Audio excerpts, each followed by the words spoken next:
Hey everyone, I am Parushi Sharma. Currently I am working as intern with Lexis and Company, and today I will talk about the powers and jurisdiction of Supreme Court. So our Supreme Court is also known as the Apex Court, and the Apex Court has several power and jurisdictions.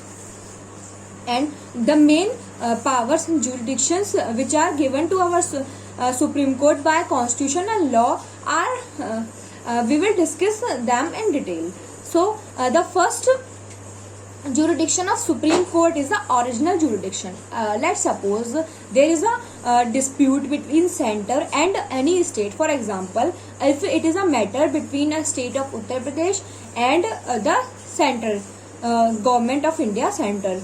So the dispute between the state and center, these disputes are resolved in Supreme Court. They are not resolved in High Court of any state. The disputes between state two its states or two union territories, or one state, one union territory, or a state with center and a union territory with center. If these were in any disputes, then this dispute is resolved in Supreme Court of India, and this is the main function of Supreme Court of India. That's why it is also known as the original jurisdiction of Supreme Court.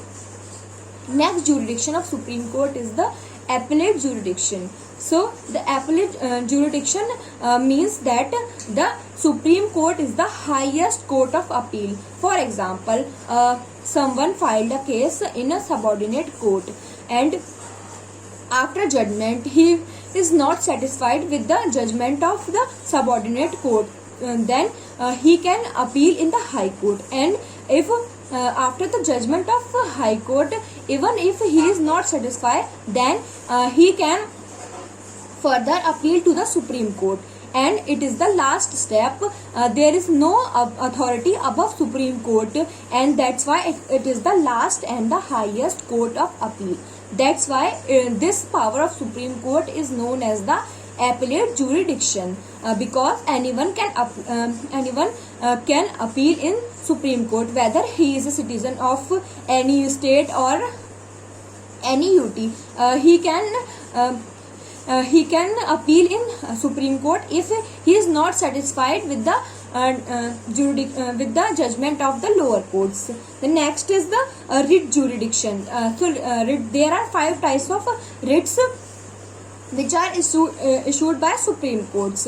When someone is violating a fundamental right of other, then the person can apply for writ can use a writ and can apply in Supreme Court, and Supreme Court can issue those 5 writs and can protect the fundamental rights of individual. That's why the Supreme Court is also known as the custodian of fundamental rights, because it protects the fundamental rights of individuals. That's why it issue 5 types of writs, which is habeas corpus, quo warranto, certiorari, mandamus, and quo warranto,